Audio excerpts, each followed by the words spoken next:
at DubaiEye1038.com.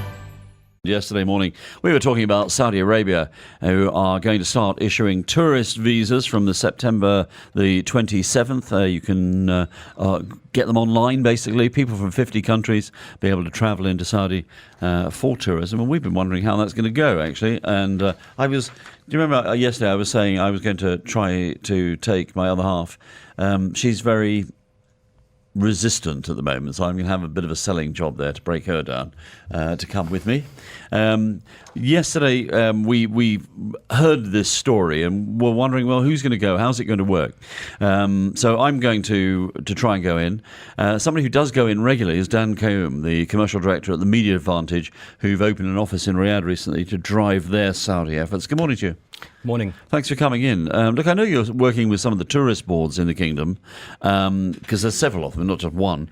Explain your interest and the involvement with the Saudi tourist market. So we as MediaVantage, we are contracted by a lot of international media, including the likes of Skyscanner, The Economist, Travel and Leisure, and we work with companies within the region to help them promote themselves and their tourism objectives or their marketing objectives globally. So you work for the agencies within Saudi Arabia to kind of put a positive gloss on Saudi Arabia for the international Well, media. to report facts, I would say, because there's a lot of perception battles that we fight with Saudi Arabia, and there's a lot of good stuff happening there, especially in the last couple of years. So I think that narrative needs to be put out. What are the good things that you see happening? There's a lot of changes that have come into Saudi Arabia, and I think there was a lot of skepticism from people outside, thinking whether the pace of change is something that the Saudis will accept or not. And we were expecting a lot of pushback on it. But we've seen, with issuing driving license to women or opening up cinemas or, these huge events that they're doing in Saudi, you couldn't have imagined David Guetta playing in Riyadh a few years ago. All of that is happening. And the good thing to see is that Saudis have embraced that change and the pace of that change. So I think, things would be different than what we perceive from outside, because there's a lot of demand from inside Saudi for a lot of these events and this stuff. So, I mean, I want to go in, and I'm not sure how saleable Saudi Arabia is just at the moment, of course. There's some geopolitical stuff going on. But I quite fancy it, because I want to fly to Abha in the southwest of the country, hire a car, drive up to the RedSea National Park, see the mountains, the Yemeni-style architecture up there, the rice paddies. Then I want to go down to the sort of the new coming RedSea tourist destination north of Jeddah. Then I want to go up to Neom. I did the first part of that trip, the RedSea National Park, 35 years ago, and I had no problems at all and loved it. And I'm wondering whether, in fact, I only encountered hospitality, actually, but I'm wondering whether or not things will have changed given the geopolitical situation. Do you think I'm being naive to sort of want to expect that I can go in, hire a car at the airport, drive around freely?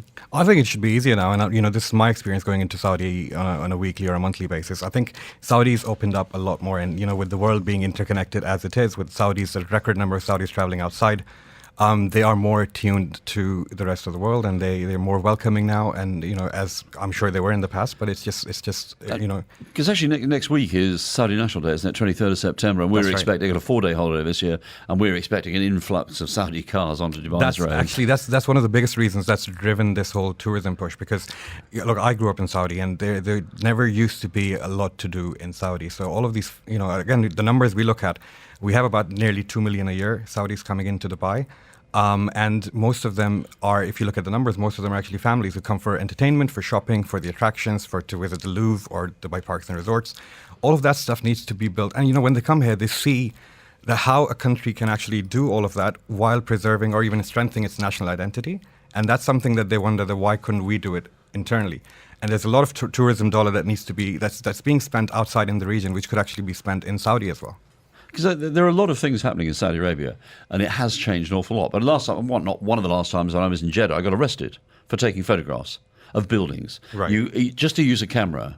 I wasn't taking pictures of people or anything, but I was arrested, taken off to a police station. They threw my camera on the floor and broke it, and it was because I was taking pictures without a license, and you need a license. And I'm guessing that things have moved on. That was quite a long time ago. Absolutely. So what we've seen in the recent history, there's been a big disconnect between the leadership of the country, and again, we've had Malik Fahad or Malik Abdullah, and there was a big gap between, obviously, when they came into power, they're in their 60s and 70s, and Saudi is being led by the youth now. So with having Crown Prince MBS in, they're more fine-tuned and more tuned together in what they want and how they want to progress as a country.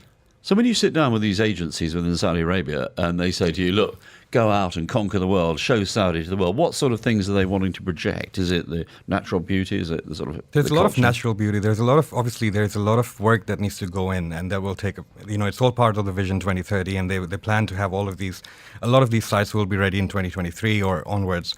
But what they want to do is change the perception of Saudi as something which is closed off and controversial to something which is more open, and an extension of what they stuff that they do and what they know about Dubai and the UAE, and similar. And what Saudi provides is it's a huge geography. So you have a lot of different. You have mountains in the north, and you have obviously the Red Sea resorts that are coming up. So And the head of the Red Sea department did tell us at the ATM that in fact they're going to have two jurisdictions there. One is a Saudi jurisdiction, but they're going to have a sort of much more relaxed approach to try and attract people in to make it a little bit more Dubai-style-y. That's true. And again, this will be a lot of trial and error. I'm sure. As things go on, they will evolve in the strategy. And again, as we said earlier, there's a lot of fear about the acceptance from the local Saudis. And what we've seen is the opposite. So there is a lot of people have welcomed these changes. So maybe in a few years we will see that they might open up the jurisdiction too. So when you're advising, because you are a media company, an advertising company, when you're advising these tourism boards on selling Saudi Arabia, where are you advising them to run their campaigns? Where do they want to target? What kind of campaigns are we talking about? It's at the moment there's a few different phases. So a lot of the push is towards internal tourism and regional tourism, and then towards the east we're working with Travel and Leisure magazine in India, and there's this archaeological heritage site just north of Medina, which is basically you feel like you're in Petra.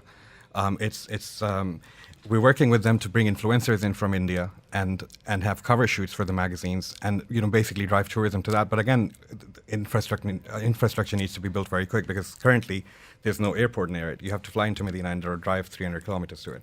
All these sites are there, and then it depends on. There's a lot of tourism coming in from obviously the east. There's a lot of halal tourism that they expect to get.